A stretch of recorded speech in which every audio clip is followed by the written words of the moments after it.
कि मुझे भी नहीं समझ आ रही है कि क्यों 2-3 हफ्ते में 2 और 3-3 दफ़े बिजली की कीमत बढ़ती है। और ताकतवर तबकों माफिया के हाथ में ब्लैकमेल ना हो तो तब बिजली के नर्ख भी कम होते, पेट्रोल के नर्ख भी कम होते।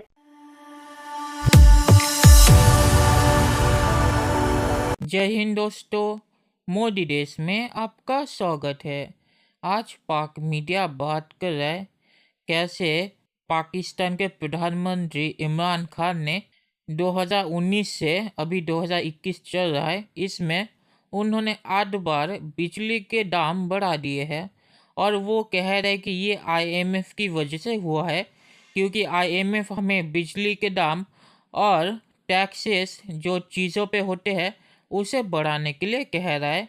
और इसी महीने में इमरान खान ने बिजली के दाम फिर से बढ़ा दिए हैं, तो पाक मीडिया बहुत ही परेशान है।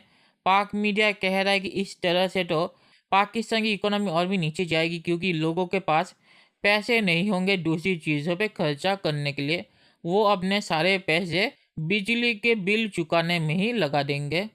दोस्तों, ये वीडियो बहुत ही मज़ेदार है, तो इसे आप पूरा ज़रूर देखिएगा। तो चलिए और इंतज़ार ना करके ये वीडियो देखते हैं। तहरीक इंसाफ की हुकूमत वैसे तो आवाम को रिलीफ देने का मंशूर लेके आई थी, लेकिन अगर हम गौर करें तो शायद हुकूमत ने एहतसाब के नाम पे अपोजिशन को उतने झटके नहीं दिए होंगे जितने झटके वो आवाम को बिजली और गैस की कीमतों में इजाफे की सूरत में बार बार देती चली आ रही है। जनवरी 2019 से लेके अब तक अगर हम इन 8 बार किए गए इजाफों का नतीजा निकालें तो अब तक बिजली का औसत टैरिफ 14 रुपये 38 पैसे से बढ़कर 16 रुपये 33 पैसे फी यूनिट हो गया है। यूँ बिजली महंगी करके हुकूमत अब तक बिजली के सार्फिन पर 700 अरब रुपए से जायद का इजाफी बोझ डाल चुकी है। हिलाली साहब, आपके चहीते वज़ीर आज़म IMF की शराइत प्यारी हैं या पाकिस्तान के अवाम प्यारे हैं? कहीं के झटके दे के अवाम को मारने का प्रोग्राम तो नहीं बन गया?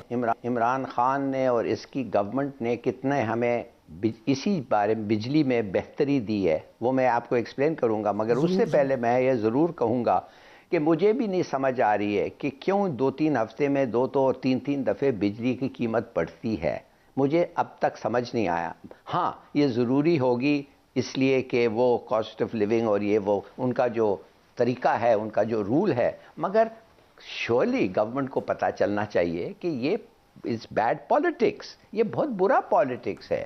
ऐसा लगता है कि आप परवाही नहीं है और बस बढ़ाते जाते हैं। तो कुछ ऐसा करें कि एक दफ़े बढ़े, कुछ एक रीज़नेबल गैप हो, उसके बाद टीवी पे आए, लोगों को मिलें, एक्सप्लेन करें कि क्यों ये हो रहा है। लोग समझ नहीं आ रहे हैं। बार बार मैं हमारे लीडर्स को, माफ़ करिए, जब मैं बीबी के साथ काम करता था तो एक दफ़े मैंने उनको कहा, मैंने कहा कि आप सब्र नहीं है आप में, आप नाराज़ हो जाती हैं, तो आप क्यों नहीं मुल्क को समझाएं, एक चौक लें, ब्लैक बोर्ड लें, टीवी के आगे जाएं और कहें ये हमारी आमदनी है, ये हमारा एक्सपेंसेस हैं, अब इसको मैं कैसे करूं, और थोड़ा सा उनको एक्सप्लेन करें, बताएं, टेक देम इनटू कॉन्फिडेंस। मेरे ख्याल में ये होना चाहिए, ये नहीं हो रहा है। मगर having said that, sorry Hilali साहब, गुजारिश ये, आपकी सारी बातें ठीक है, लेकिन मुझे ये बता दें सिर्फ कि ट्रांसमिशन लाइंस को बेहतर करने के लिए, लाइन लॉसेस को रोकने के लिए इस हुकूमत ने कुछ किया?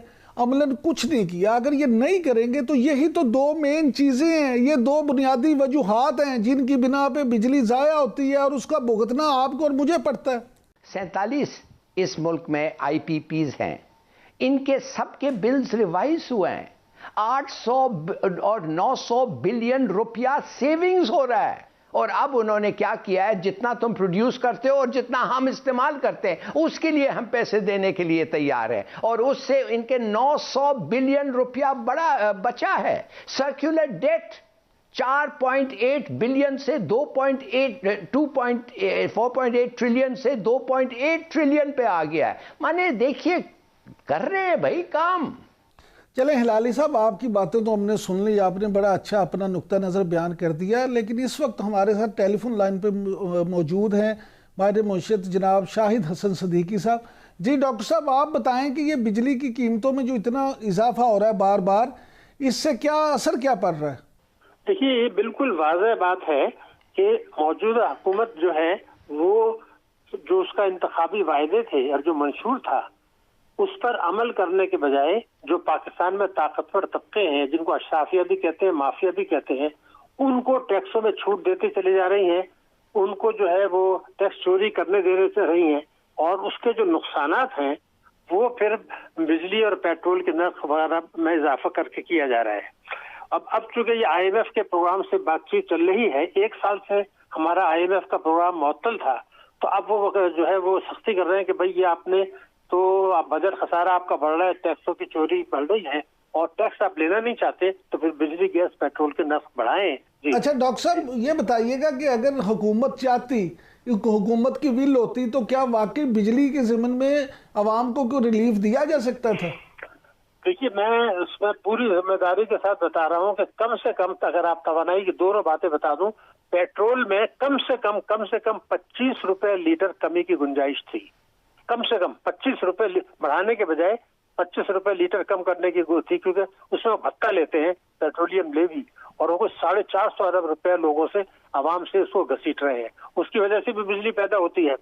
दूसरी चीज ये थी कि जो इदारों में अगर ये तवानाई के शोबे में जो इन्होंने वायदा किया था, उसके अल्फाज में बता दूं, उन वजूहात को दूर किया जाएगा जिनकी वजह से सर्कुलर डेट पैदा होता है।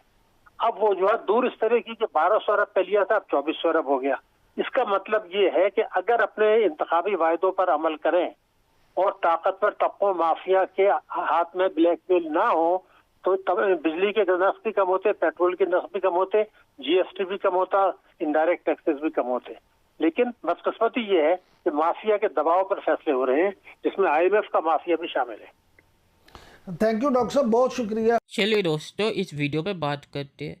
तो हिलाली ने जो कहा कि कॉस्ट ऑफ लिविंग की वजह से इमरान खान ने बिजली की कीमत बढ़ा रहा है, तो ये सच बात नहीं है, क्योंकि इमरान खान ने इतने महीनों से बिजली की कीमत इसीलिए नहीं बढ़ाई थी क्योंकि IMF के प्रोग्राम में वो नहीं थे। IMF ने पाकिस्तान को 2 रास्ते दिए थे। एक रास्ता ये था कि जो लोग टैक्सेस नहीं दे रहे, मतलब कि इनकम टैक्सेस, जो बहुत ही अमीर है पाकिस्तान में, वो जो इनकम टैक्स नहीं दे रहे, उनसे IMF ने कहा था पाकिस्तान को कि पाकिस्तान उनसे पैसे वसूले और अपना जो डिफिसिट है उसे पूरा करे। और पाकिस्तान अगर ये नहीं करना चाहता तो IMF ने कहा था कि पाकिस्तान को अपने बिजली की कीमत और पेट्रोल में और दूसरी चीज़ों में जो टैक्स लगते हैं उसे बढ़ाना पड़ेगा। तो इमरान खान ने ये चूज़ किया कि वो उन लोगों से पैसे नहीं वसूलेंगे जो इनकम टैक्स नहीं दे रहे। तो ये इमरान खान की गलती है। IMF ने पाकिस्तान को मजबूर नहीं किया कि बिजली की कीमत बढ़ा के या पेट्रोल की कीमत बढ़ा के जो बजट डेफिसिट है उसे पूरा करो। IMF ने पाकिस्तान को 2 रास्ते दिए थे, पाकिस्तान ने ये रास्ता चुना है। तो ये इमरान खान की गलती है और इसका कॉस्ट ऑफ लिविंग से कोई रिश्ता नहीं है। कॉस्ट ऑफ लिविंग की वजह से 8 बार बिजली की कीमत नहीं बढ़ी थी, और अभी पाकिस्तान में ये खबरें भी आ रही है कि इमरान खान फिर से बिजली की कीमत बढ़ाना चाहता है क्योंकि IMF उस पर दबाव डाल रहा है। IMF इमरान खान से कह रहा था कि जो इनकम टैक्स नहीं देते उनसे पैसे वसूलो, पर इमरान खान उनकी तरफ क्यों नहीं जा रहा ये मुझे समझ नहीं आता, क्योंकि वो तो बहुत ही ज़्यादा अमीर है और वो इनकम टैक्स दे सकते हैं, पर इमरान खान ऐसा नहीं कर रहा। इमरान खान गरीबों से पैसे वसूल कर रहा है। तो इमरान खान ने अगर इनकम टैक्स नहीं बढ़ाया तो इमरान खान को बिजली की कीमत बढ़ानी पड़ेगी। तो इसमें इमरान खान की गलती है, IMF की नहीं। IMF ने पाकिस्तान को पैसे दिए हैं तो IMF चाहेगा कि उनके पैसे वापस हो, तो इसीलिए पाकिस्तान की इकोनॉमी को ठीक करने के लिए वो कह रहे हैं कि वो अपने बजट डेफिसिट को कम करे, और यही 2 रास्ते हैं, इनकम टैक्स वसूल करना या जो इनडायरेक्ट टैक्सेस होते हैं उन्हें बढ़ाना। ये दोनों रास्ते हैं जिसके ज़रिए बजट डेफिसिट कम हो सकता है। तो IMF के पास भी इन 2 रास्ते के अलावा और कोई रास्ता नहीं है, और इन दोनों रास्ते में से कौन सा रास्ता इमरान खान ने चूज़ किया है ये तो मैंने आपको बताया। तो हिलाली जो कहानी सुना रहा है कि इसमें इमरान खान की तो कोई गलती नहीं है और कॉस्ट ऑफ लिविंग बढ़ रहा है और इमरान खान ने तो इतने सारे पैसे कम किए हैं, ये सब झूठ है। इमरान खान के पास रास्ता था, इमरान खान इनकम टैक्स बढ़ा सकता था जिसके ज़रिए उसे ये सब हरकतें नहीं करनी पड़ती, पर इमरान खान ने ऐसा नहीं किया। तो हिलाली यहाँ पे झूठ कह रहा है कि इसमें इमरान खान की कोई गलती नहीं है और ये सब कॉस्ट ऑफ लिविंग की वजह से हुआ है।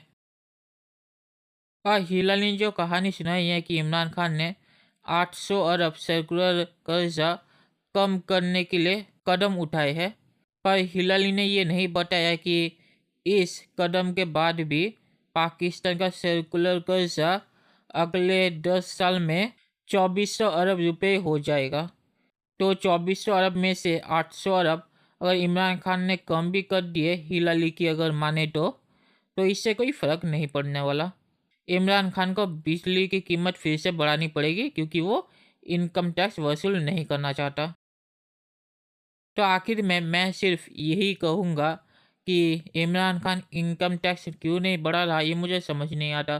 पाकिस्तान में तो जो अमीर है उनके पास बहुत पैसा है, तो उनसे अगर इमरान खान ने पैसे ले भी लिए तो क्या फ़र्क पड़ता है। कम से कम ऐसी चीज़ों में पैसे बढ़ा के उसे गरीबों को और ज़्यादा तकलीफ़ तो नहीं देनी पड़ेगी। तो इमरान खान ये क्यों नहीं कर रहा ये मुझे समझ नहीं आता। तो चलिए देखते हैं कि फ्यूचर में क्या होता है। दोस्तों ये वीडियो देखने के लिए बहुत बहुत शुक्रिया और हमारे चैनल को सब्सक्राइब करना मत भूलिएगा। Thank you very much.